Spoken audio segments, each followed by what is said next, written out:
다들 안녕하세요. 저는 일산에 살고 있는 50대 여성입니다.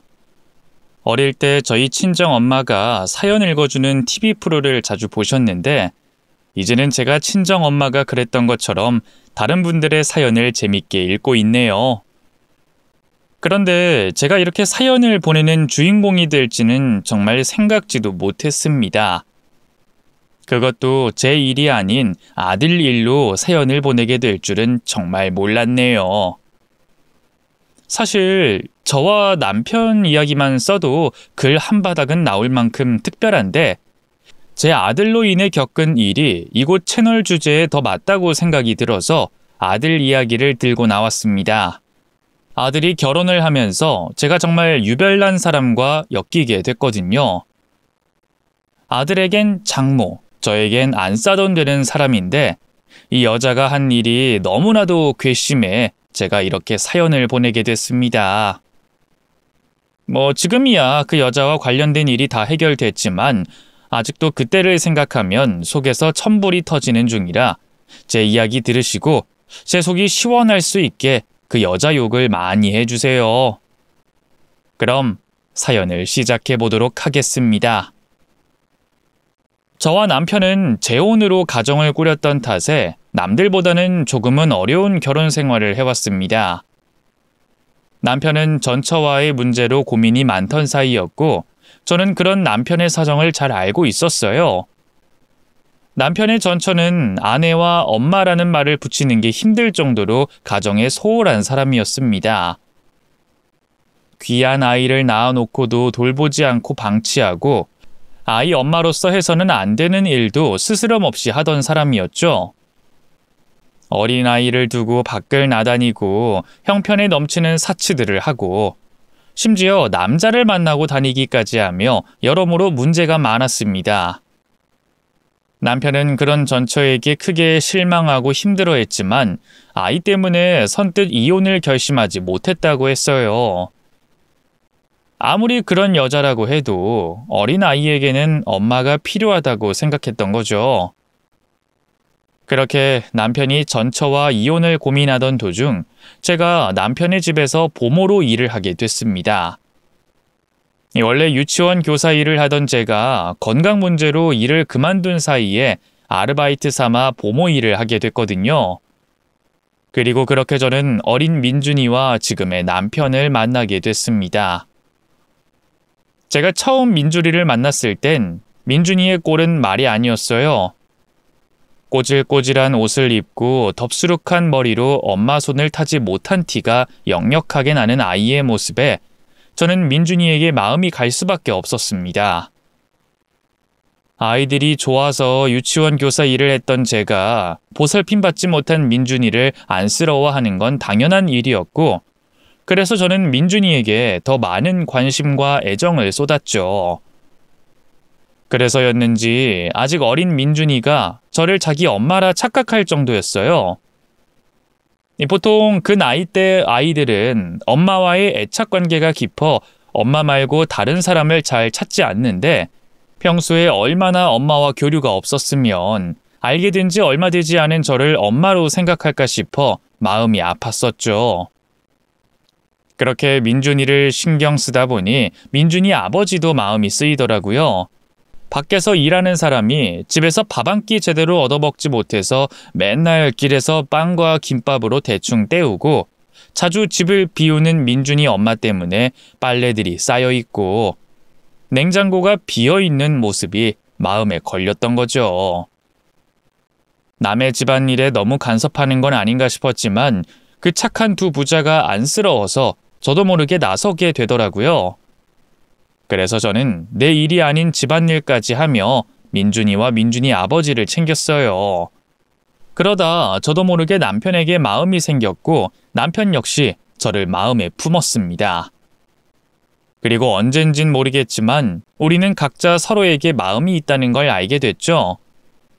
하지만 그때 남편은 이혼하기 전이라 엄연히 가정이 있는 사람이었기 때문에 저희는 서로의 마음을 알면서도 티내지 않고 모른 척하며 지냈습니다.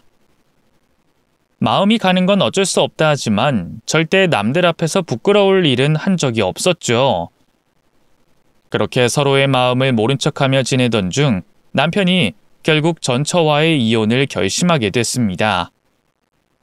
남편은 언젠가 그 사람도 나아지지 않을까 기대하며 충분한 시간 동안 전처를 기다려줬지만 여전히 자식에게 소홀하고 가정에 무심한 전처의 마음을 돌이킬 수 없었던 거였죠. 결국 계속된 전처의 방황에 더 이상 참지 못한 남편은 이혼 소송을 진행하게 됐고 전처에게 재산을 다 떼주면서까지 아들의 친권과 양육권을 가져올 수 있었어요. 그렇게 전처와 무사히 이혼한 남편은 전처와의 관계를 깨끗이 정리한 후에야 저를 만나게 됐습니다. 그전까지 서로 눈길 한번 제대로 마주치지 못해서였는지 연애를 시작한 저희는 서로에게 진심을 보이며 마음껏 마음을 표현했고 결국 결혼까지 하게 됐어요. 그렇게 보통의 가정과는 조금 다른 가정이었지만 저희는 여느 가정과 다름없이 행복했습니다. 저는 친모에게 사랑받지 못한 아들을 온 마음을 다해 친자식처럼 길렀고 민준이 역시 재혼 가정을 잘 받아들이며 바르게 자라줬어요. 그렇게 잘 자라준 아이는 어느새 대학을 졸업하고 직장을 구해 회사 생활을 하고 있었고 당시 만나던 여자친구와 슬슬 결혼 이야기를 나누던 중이었습니다. 제가 배 아파 낳은 자식은 아니지만 그래도 저에게는 하나밖에 없는 아들이고 제 소중한 자식이었기에 저는 아들이 결혼한다니 기특하기도 하고 행복하면서도 아들이 집을 떠난 빈자리가 괜히 걱정되기도 했어요. 이후 저희는 아들의 여자친구를 만나게 됐고 상견례 날짜까지 잡게 됐습니다. 그런데 상견례를 하기 전 안사돈이 엄마들끼리 미리 만나 이야기를 하고 싶다고 하시더라고요.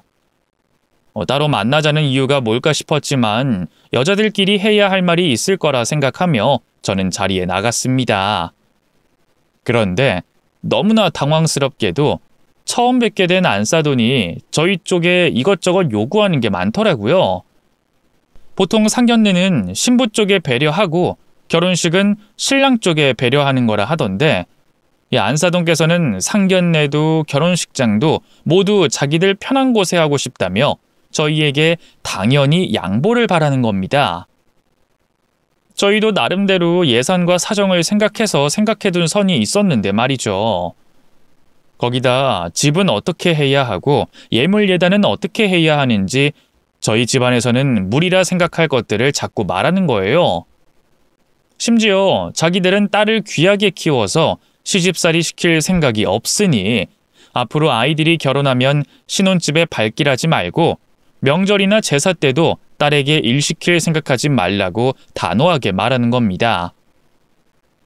저도 남의 집 귀한 딸 고생시킬 생각은 추호도 없었지만 마치 제가 벌써부터 며느리 잡돌이하는 시어머니라도 된 것처럼 기분이 상하게 말을 하더라고요. 그러니 이게 지금 아이들 결혼을 시키자는 건지 협박하려는 건지 모르겠는 겁니다. 사실 그 집 바깥사돈이 저희 아들이 다니던 회사의 사장님이었거든요. 그래서 그런지 그 집 형편이 우리 집보다 훨씬 넉넉하고 저희 아들 회사 문제도 있고 해서 자기네들이 갑이라는 생각을 하는 듯 보였습니다. 그러니 그 집에 비해 모자라고 내세울 것 없는 저희가 을이라 생각하고 이것저것 따지는 게 많았던 거였죠. 기분이 상했지만 그렇다고 그 자리에서 화를 낼 수도 없었던 저는 아무 말도 하지 못하고 조용히 자리를 뗄 수밖에 없었습니다. 그리고 집으로 돌아간 저는 아들에게 진지하게 말을 꺼내게 됐죠. 민준아, 너 이 결혼 정말 해야 되겠니? 엄마가 오늘 안사돈 만나고 왔는데 아무래도 그 집에서는 우리 집을 못마땅히 하는 모양이다. 엄마는 네가 이 결혼에서 행복해질 수 있을지 걱정이야. 그러니까 신중하게 다시 생각해보는 게 어떻겠니? 자식 고생하는 걸 보고 싶은 부모가 어디 있을까요? 근데 그 집에서는 벌써부터 저희 아들과 저희 집안을 을로 생각하고 쥐고 흔들려고 하는 게 보이다 보니 당연히 결혼을 말리고 싶었습니다. 요즘은 남자들이라고 처가 눈치 안 보는 시절 아닌데 어렵게 키운 제 자식이 구박당하며 사는 꼴을 어떻게 보겠어요. 그런데 제가 그렇게 말을 하자 아들이 제 속도 모르고 대뜸 화부터 내더라고요. 그래서 지금 저더러 결혼하지 말라고요?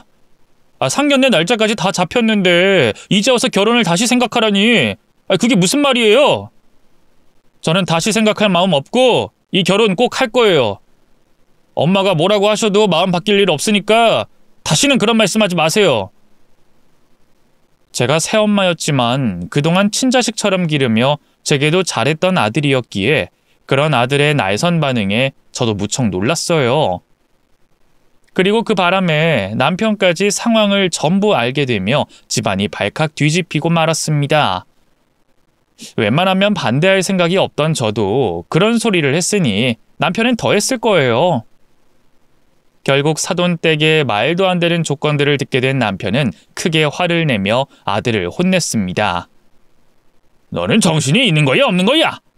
결혼이 애들 장난이야? 우리가 뭐가 아쉬워서 그런 집이랑 사돈을 맺어? 너는 부모가 무시당하는데도 그런 집이랑 결혼하고 싶어? 나는 이 결혼 못 시킨다. 결혼 없던 일로 해. 남편까지 결혼을 반대하고 나왔지만 아들은 여전히 결혼을 하겠다며 고집을 부렸습니다. 저는 둘이 조금씩 양보했으면 어떨까 싶었는데 남편과 아들은 서로 똑같이 고집만 피우고 대립하더라고요. 결국 끝까지 반대하는 남편 때문에 예정돼 있던 상견례가 취소되자 아들은 여자친구 집안에 상황 설명을 해야 했습니다.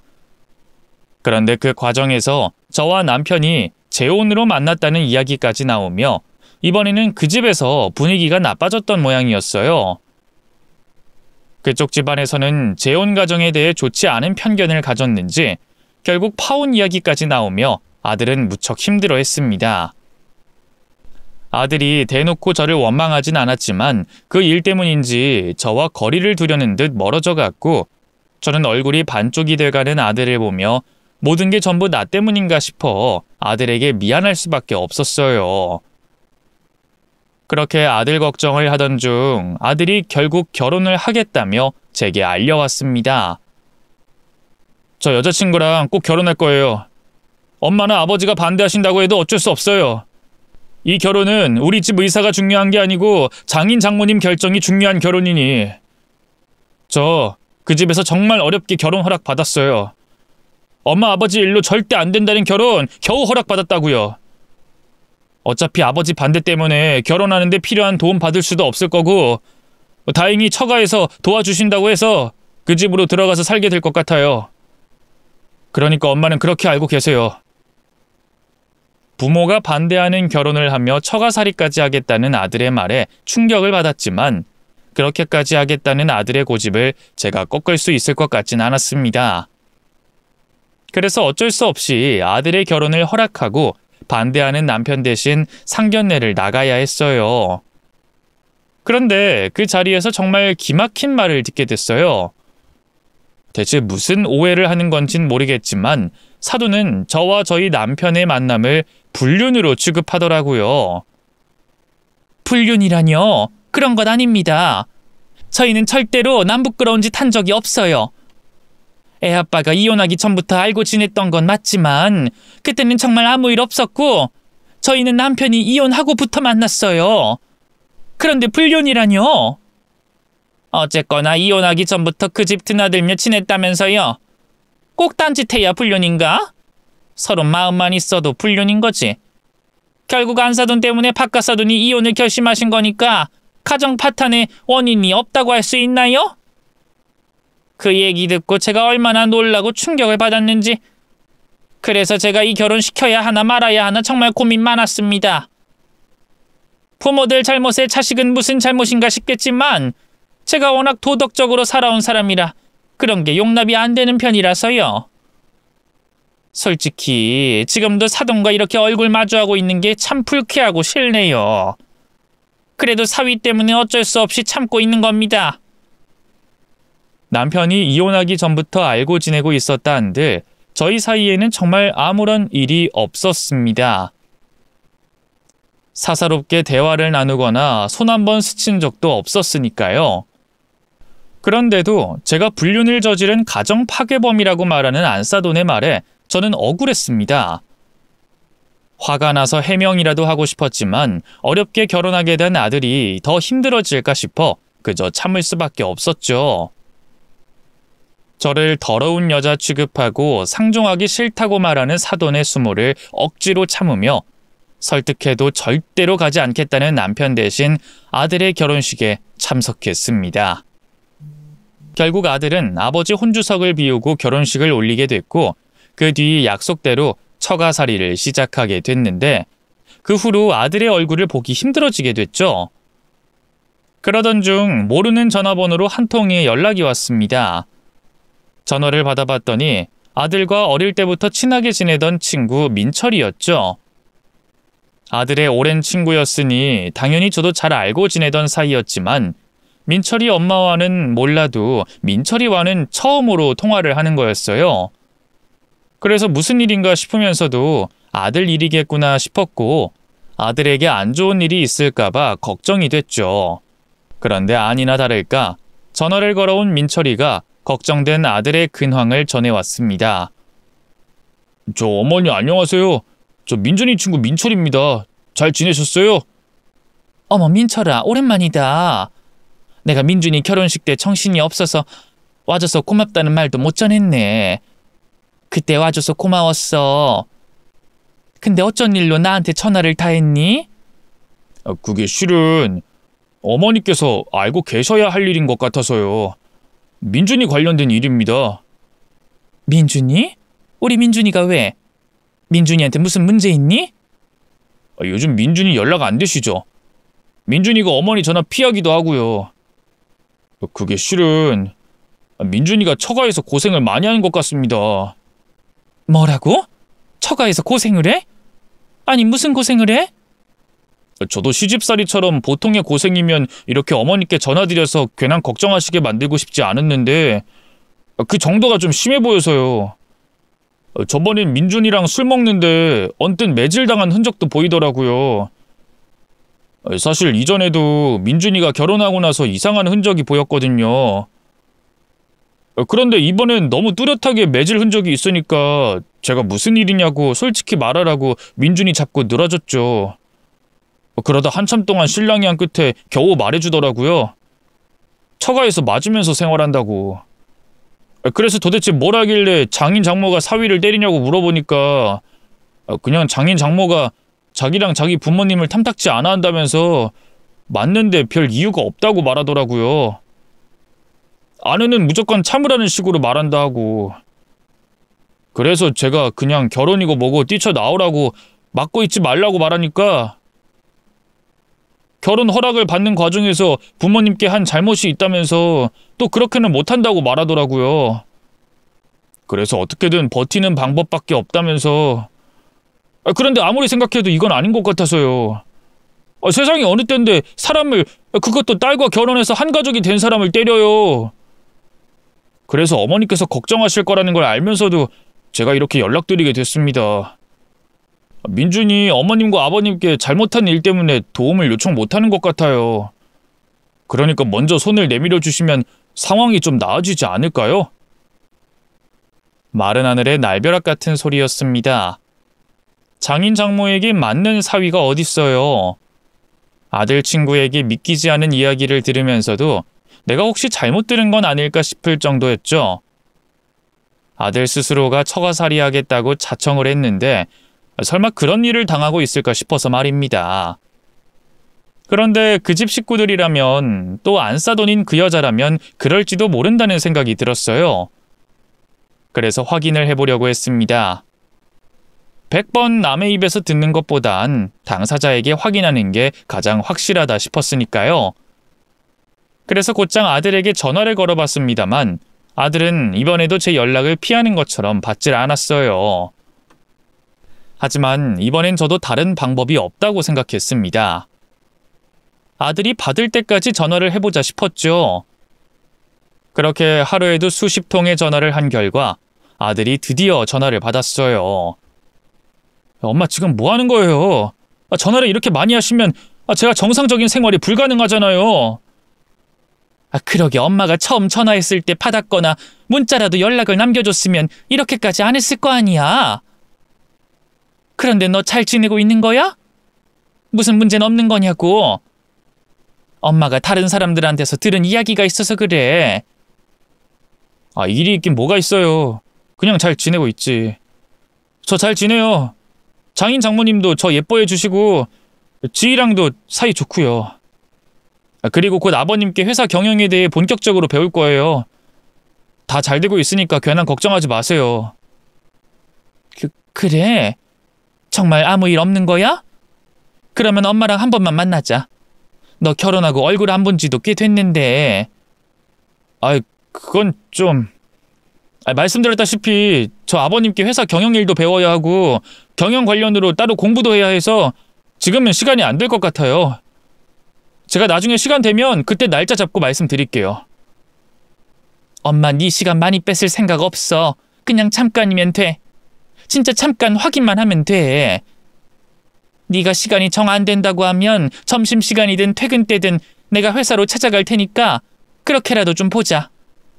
얼굴 보고 얘기 나눠. 회사는 더 안 되죠. 제가 아버님 곁에 있어야 하는데. 제가 정말 시간 나면 바로 연락드릴게요, 엄마. 저 지금도 일하러 가야 돼요. 그러니까 나중에 통화해요. 아들은 저에게 잘 지내고 있다는 말만 하면서 만남을 피했습니다.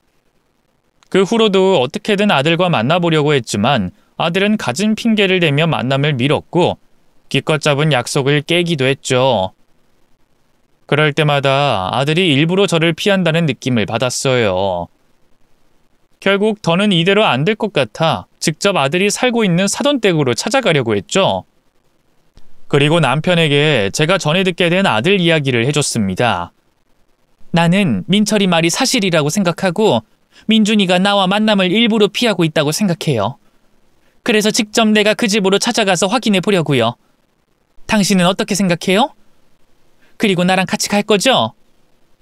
어떻게 생각하긴 뭘 어떻게 생각해? 우리 때 죄다 무시하고 지 뜻대로 한 선택이야. 그놈이 설령 그 집에서 그런 일 당하고 있다고 해도 지가 선택한 일이라고. 그런 놈 일에 신경 쓴다고 당신 애달아 하지 말고 신경 꺼버려. 전에도 대충 그 집안 이야기를 들어보니까 제정신 아닌 것 같던데. 당신 거기 찾아갔다가 또 무슨 말 들으려고 해? 가지마. 그리고 그놈에게 신경 끄고 우리 둘만 신경 쓰고 살자고. 당신은 그럴 수 있을지 모르겠지만 난 그렇게 못하겠어요. 내 아들이 정말 그 집에 그런 일을 당하고 있다면 거기서 생활하긴 못 두겠다고요. 나도 혹시나 해서 당신한테 물어본 거였어요. 그럼 난 민준이 좀 보러 사돈댁에 다녀올게요. 잠깐만. 당신이 왜 이렇게 민준이 일이라면 못 매달려서 안달이야? 혼자서 갔다가 정말 무슨 일이라도 있으면 그땐 어떻게 돌아오려고? 내가 그 집 앞까지 차 태워주기만 할게. 그놈이 걱정돼서 이러는 게 아니라 당신이 충격이라도 받고 문제 있을까봐 걱정돼서 따라가는 거야. 그리고 난 도착해서 차 안에만 있을 거고 당신도 확인만 하고 돌아와. 괜히 나서서 험한 꼴 당하지 말고. 알겠어? 남편은 제 걱정이 된다며 사돈댁까지 차를 태워주겠다고 했습니다. 하지만 저를 따라오는 건 그것만이 아니었을 거예요.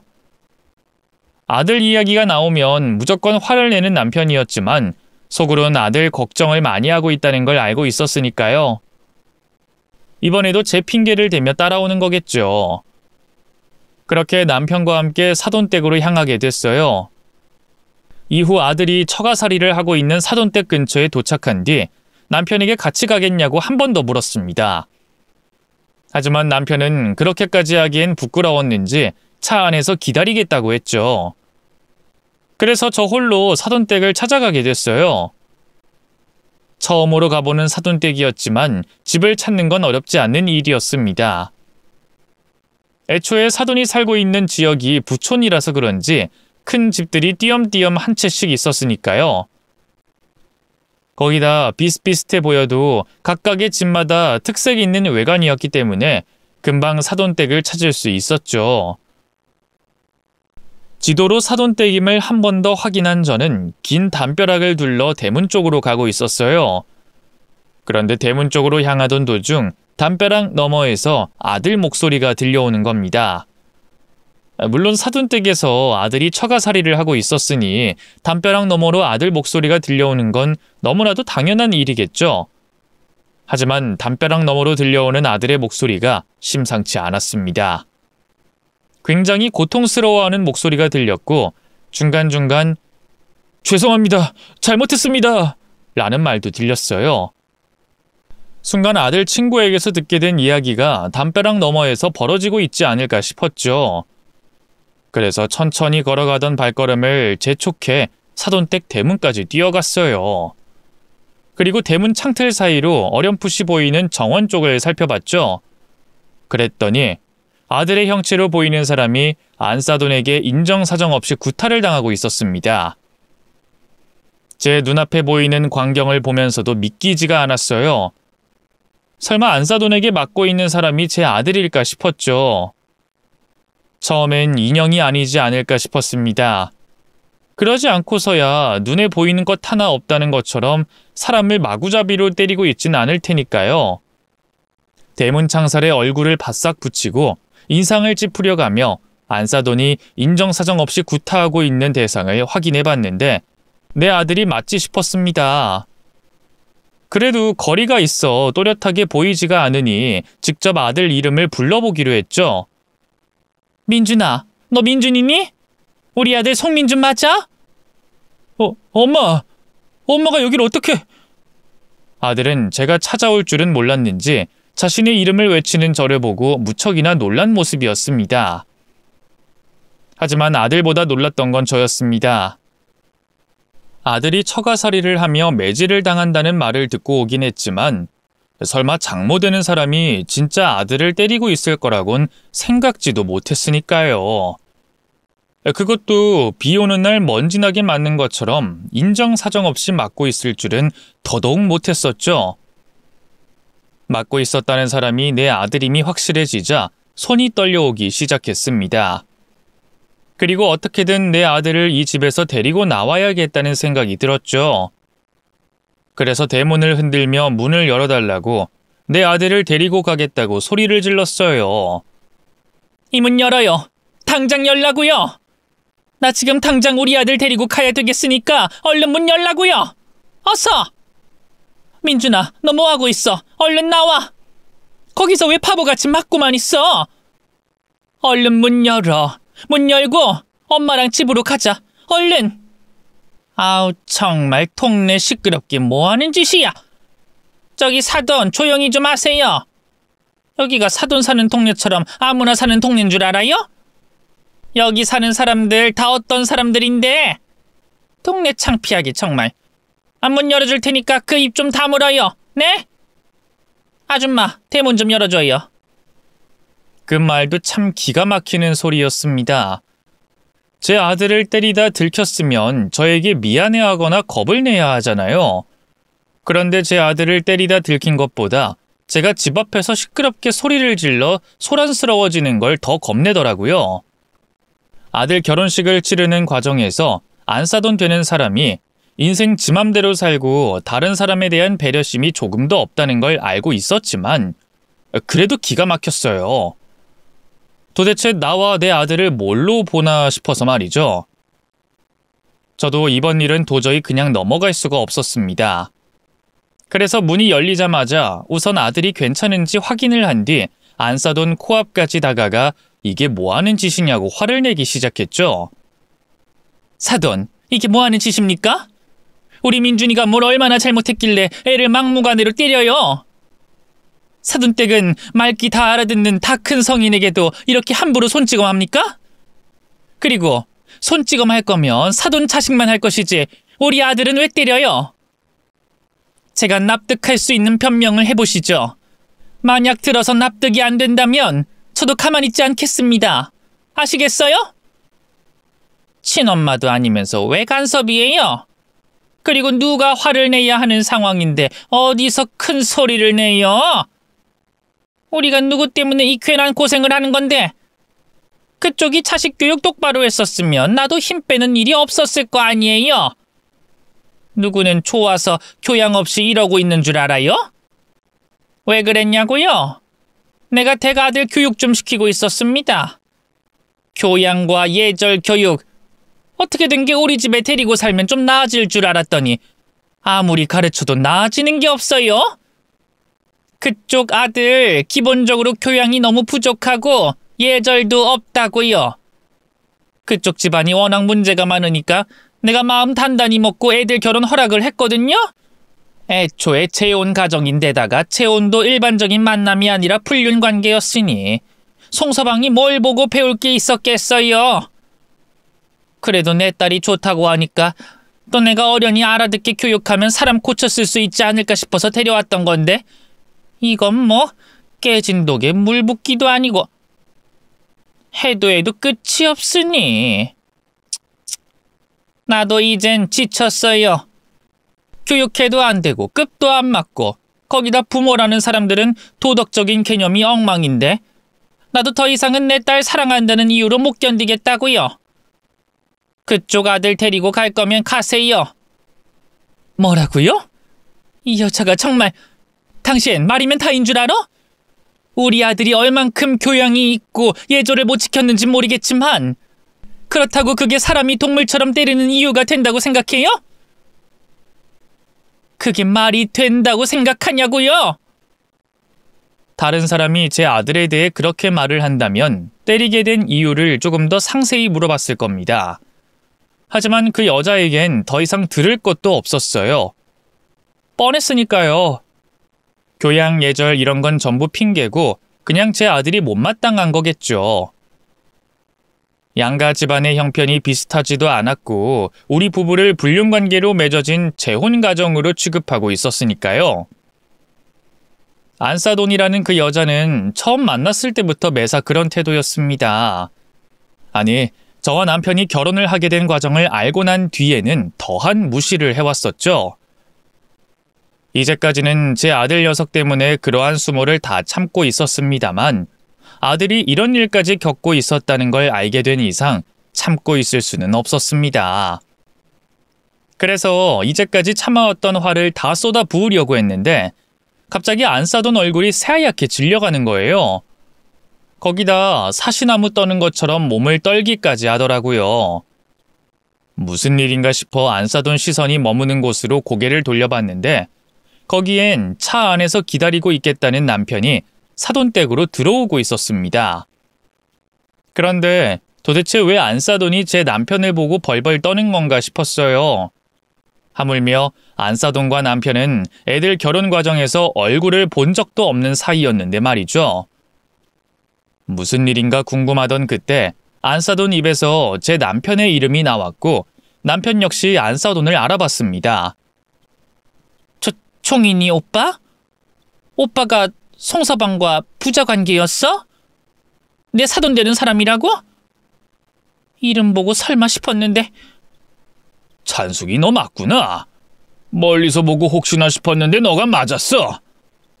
나도 아들 청첩장에 적혀있는 이름 보고 설마 너일까 싶었다. 나도 동명이인이라고 생각했지. 그런데 맞구나. 찬숙이 너가. 그런데 너 지금 내 아내 되는 사람한테 뭐라고 했냐? 또 우리 아들은 왜 저러고 있고? 오빠 그게 아니라. 아니긴 뭐가 아닌데. 너 나한테 거짓말할 생각하지 마라. 나 다 들었어. 내 안사람이 너희 집 대문 잡고 소리칠 때부터 차 밖으로 나와서 이제까지 네가 내 아내한테 하고 있던 이야기 다 들었다고. 그래. 불륜 관계가 어쩌고 어째? 재혼 가정이 뭐? 너 우리 부부 결혼 과정에 대해서 제대로 알고 씨부리는 거냐? 그리고 지금 네가 그런 말할 자격이 있다고 생각해? 너 옛날에 오빠 그만해. 내가 잘못했어. 내가 두 번 다시는 이 입을 함부로 놀리지 않을게. 그리고 송서방도 절대 건들지 않을 테니까 제발 여기까지만 하자. 응? 내가 이렇게 잘못했다고 말하잖아. 그리고 우리 정말 오랜만에 만났는데 이렇게 인상만 쓰고 있을 거야?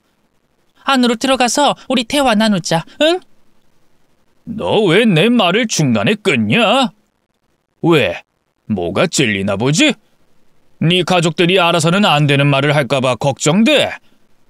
내가 언뜻 우리 안사람이 다른 사람들과 하는 네 이야기 들었는데 너 대단히 깨끗하게 살아온 척하고 있더라. 이야기 들어보니까 티끌 한 점 묻은 거 없이 굉장히 도덕적인 사람처럼 행동한다며. 그래서 방금 우리 부부를 불륜관계로 몰아가고 재혼 가정이 대단히 잘못된 것처럼 말한 거냐? 맞아? 그런데 네 과거 그렇게 안 깨끗하잖아. 티끌은 무슨 5만 대 다 묻히고 살았던 사람이 너였잖아. 그런데 어디서 말을 함부로 놀려? 엉망으로 살아왔으면서 그렇게 깨끗한 척하면 안 힘드냐? 안 불안해? 오빠, 내가 잘못했다니까. 제발 여기서 이러지 마. 우리 따로 조용히 이야기하자. 나 따라와. 내가 잘못 빌고 설명 다 할게. 응?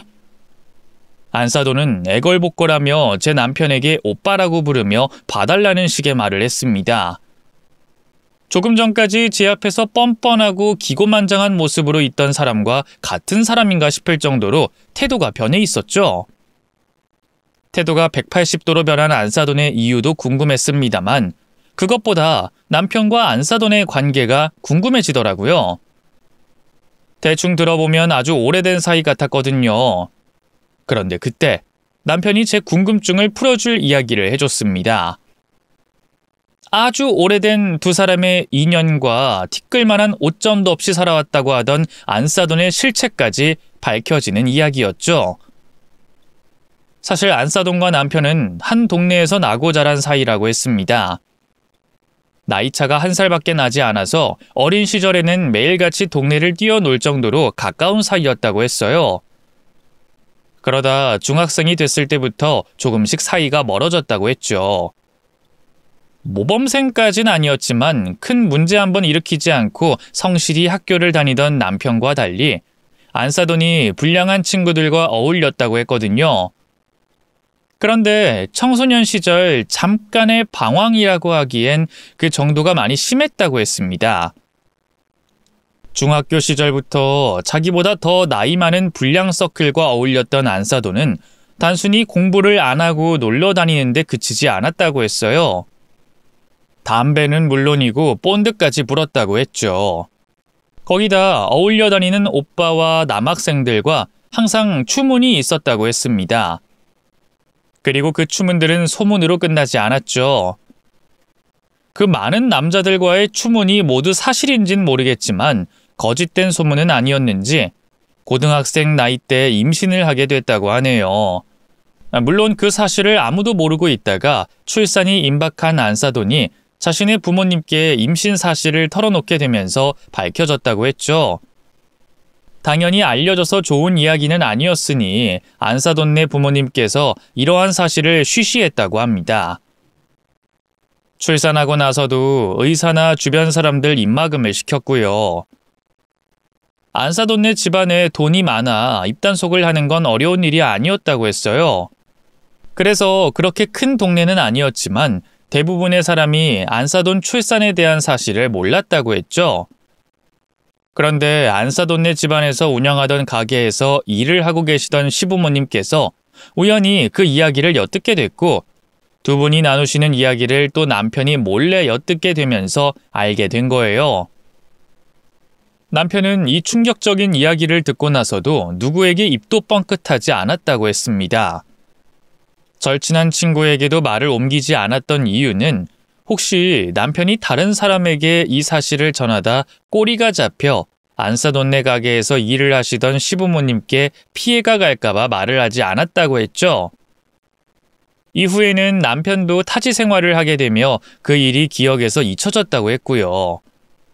그러다 이렇게 악연이 돼버린 사돈 사이로 만나게 된 겁니다. 남편의 과거 폭로에 안사돈은 얼굴을 들 수가 없었는지 양손으로 얼굴을 감싸고 고개를 푹 숙이고 있었어요. 그 자세를 유지한 채 남편의 이야기가 끝이 난 뒤에도 한참을 있던 안사돈은 저희가 아들을 데리고 자리를 떠나려고 하자 갑자기 저희를 붙잡고 남편의 폭로를 거짓으로 몰아갔습니다. 이렇게 거짓말 만들어 놓고 자리를 떠나겠다고?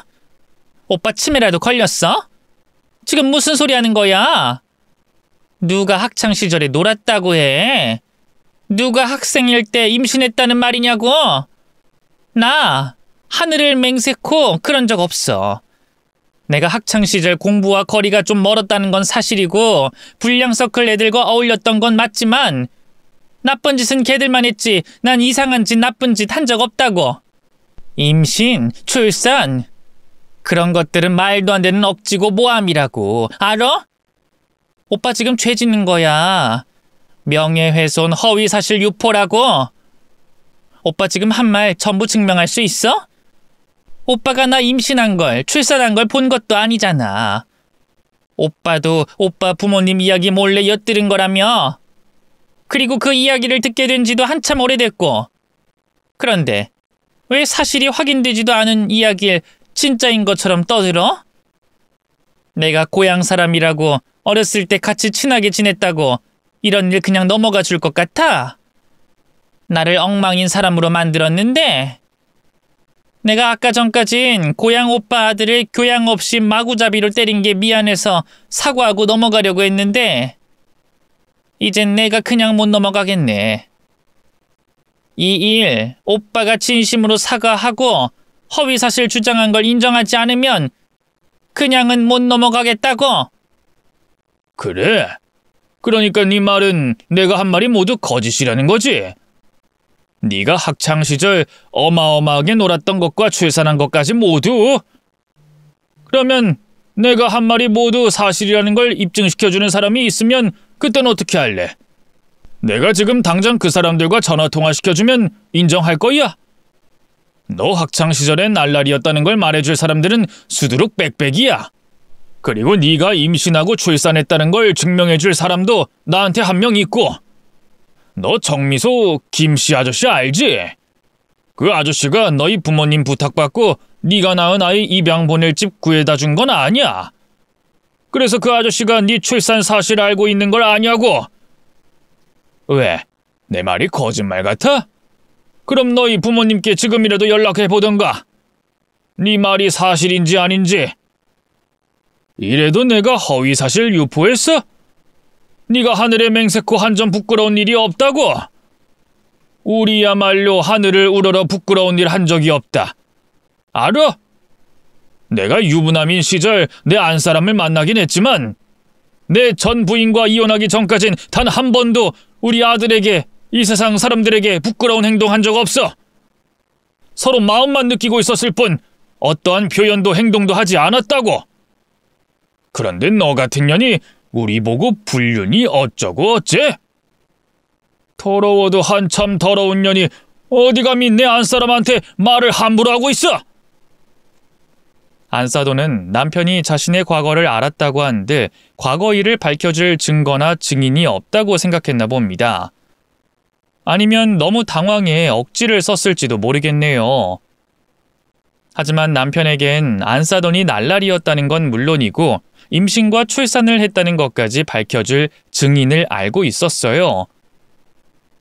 이제 안사돈이 억지를 부리려고 해도 부릴 수가 없는 상황이 됐던 거죠. 안사돈은 충격을 받은 듯 보였고 이제는 자리에 털썩 주저앉아 넋을 놓고 있었어요. 그때 때마침 박갓사돈과 며느리가 집으로 들어왔습니다. 그리곤 넋을 놓고 있는 안사돈을 보고 한 걸음에 달려왔죠. 엄마 무슨 일이야? 왜 이러고 있어? 여보, 괜찮아? 여기서 왜 이러고 있어? 아니, 사돈께서는 여기를 어떻게... 그리고 옆에 계신 분은 누구... 처음 인사드리겠습니다. 저 민준이 아버지 되는 사람입니다. 우리 민준이가 처가살이 하면서 맡고 있다는 소리를 듣게 돼서 이렇게 찾아왔는데 그 안사돈 되시는 분이 제 고향 동생이더라고요. 그런데 찬숙이가 자기 옛 시절은 새카맣게 잊어버렸는지 아니면 탈색하듯이 싹 다 지웠다고 생각했는지 말도 안 되는 말을 짓거려가며 내 안사람한테 헛소리 하길래 제가 옛 기억 좀 떠올려줬습니다. 그랬더니 저 지경이 됐네요. 뭐, 당신 지금 무슨 헛소리야? 그러니까 당신이 내 아내를 이렇게 만들었다는 말이야? 처음 봤다고 하지만 그래도 사돈 사이에 당신 이러지 마세요. 그리고 보아하니 사돈도 내 아들 맞는 걸 알았거나 가담한 걸로 보이는데 내 생각이 맞습니까? 맞죠? 내가 두 사람 가만 안 둘 겁니다. 못난 내 새끼라고 하지만 그래도 함부로 손 찍어 마는 건 내가 못 참죠. 거기다 두 사람이 내 안사람과 만날 때마다 무슨 말을 했을지, 얼마나 사람을 무시했을지 눈에 훤히 보이는데 가만히 있을 것 같습니까? 가만히 못 있을 거면 어쩔 건데? 당신이야말로 내 아내 충격받게 한 일에 대해서 내가 가만히 있지 않을 거야. 알아? 아내를 무척이나 아끼나 본데 이 찬숙이 과거를 들어도 똑같을 수 있겠어요? 그럼 어디 한번 내 말 한마디로 집안 분란이 일어나나 안 일어나나 봅시다. 찬숙아, 나 네 남편, 네 딸한테도 옛날 이야기 해준다. 안 돼, 오빠. 제발요. 내가 잘못했어요. 그러니까 제발 그 말만은 하지 말아요. 여보, 나 괜찮아. 그러니까 사돈들께 큰 소리 치지 마. 그리고 우리가 송서방한테 잘못한 거야. 빌자. 잘못했으면 잘못한 사람이 비는 게 맞지. 오빠, 내가 이렇게 이 사람과 빌게요. 그리고 송서방이 이제까지 우리 집에 당한 일 전부 보상할게요. 그러니까 제발 이제 용서해 주세요. 네? 아니 여보, 당신 왜 이래? 엄마. 외출하기 전과 180도 달라진 안사돈의 태도를 본 바깥사돈과 며느리는 적지 않게 당황한 모습을 보였습니다. 그런 두 사람에게 남편은 우리에게 들려줬던 안사돈의 과거 일을 다시 한 번 더 들려줬죠. 모든 사실을 알게 된 두 사람은 큰 충격에 빠진 듯 보였고 안사돈은 눈물만 흘린 채 바닥에 앉아 모든 걸 포기한 모습으로 있었습니다. 저와 남편은 더 이상 그곳에 있을 이유가 없었으니 아들을 데리고 집으로 돌아갔죠. 아들을 데리고 집으로 돌아가던 차 안에서 한마디도 없었던 남편은 집으로 돌아오자마자 아들을 꾸짖기 시작했어요. 너 이놈의 새끼! 네가 그러고도 인간 새끼야? 네 엄마가 그런 무시를 당하고 있는데 그걸 쳐듣고만 있어? 너 만약 네 장모가 내가 아는 찬숙이가 아니었으면 어쩌려고 했냐? 찬숙이 아니었으면 그 여자가 나하고 네 엄마 할 것 없이 개무시했을 텐데 그걸 계속 듣고 있게 하려고 했어? 정신머리 없는 놈. 겨우 이런 모습 보여주고 부모 개무시 당하게 하려고 기를 쓰며 결혼한 거냐? 자존심 다 숙여가면서 한 결혼이 겨우 장인 장모한테 무시당하고 처맞는 거야? 못난 새끼. 덜 떨어진 새끼. 다시 네 발로 그 집 들어가는 건 네 자유지만 갈 거면 아예 연 끊고 가라.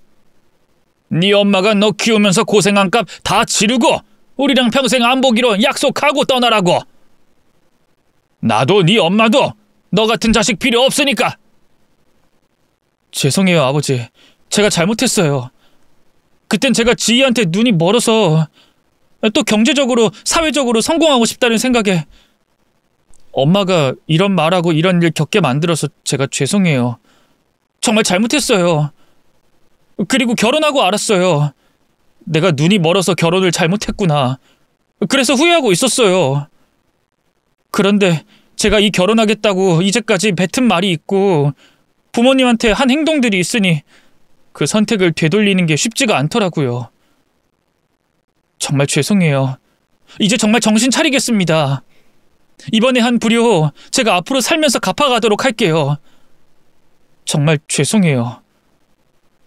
아들은 자신 역시 결혼을 후회한다고 했고 자신으로 인해 제가 당한 일들에 대해서 미안하다고 잘못했다고 용서를 빌어왔습니다. 물론 한 번 용서를 비는 일로 남편의 화가 풀리지는 않았어요. 하지만 며칠간 계속해서 용서를 빌어오는 아들의 모습에 남편은 지켜보겠다는 말을 하며 조금은 화가 풀린 모습을 보여줬습니다. 그리고 그날 이후 아들과 며느리는 이혼을 진행하게 됐죠. 처가살이하며 고생을 한 아들도 밝혀진 안사돈의 과거로 인해 집안 망신과 난리가 난 며느리도 이혼하길 바랬으니까요. 덕분에 별다른 법정 공방 없이 두 사람은 이혼하게 됐습니다. 애들 이혼이야 예정된 수순이었으니 별로 기쁠 것도 없었어요. 그것보다 기분이 좋았던 소식은 안사돈이 결국 이혼당했다는 소식이었죠. 남편이 모든 사실을 밝히고 떠난 이후 그쪽 집안에서는 한바탕 난리가 났었던 것 같습니다. 하기야 그렇게 세상 고든 척 올바른 척하던 사람이 과거 학창 시절에 못된 짓이란 못된 짓은 다 하고 다니고 어린 나이에 여러 남자들과 관계를 가지다 임신과 출산까지 하게 됐으니 어느 사람이 그 과거를 이해해 주겠어요. 언제 누가 안사돈 친자식이라고 찾아올지 모르는 상황인데 거기다 이제까지 살아오며 저지른 업보들이 많았는지 안사돈의 실체와 이혼 소식에 주변 사람들의 손가락질이라는 손가락질은 다 받았다고 했습니다. 악당과 비유하면 유치할지 모르겠지만 저 개인적으론 안사돈이라는 악당에게 딱 맞는 결말이라고 생각하고 있어요.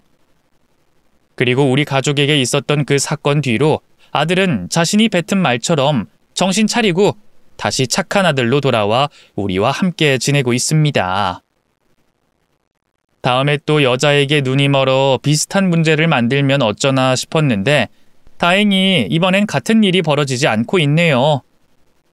이번엔 아들과 사귀고 있는 여자친구에게 미안할 정도로 아들이 우리 부부를 더 챙기고 있습니다. 그리고 아들이 만나고 있는 여자친구 또한 저희 마음에 쏙 드는 여자아이예요. 덕분에 걱정 없는 나날을 보내고 있네요. 남편과 제 사이는 언제나 그랬듯이 좋고요.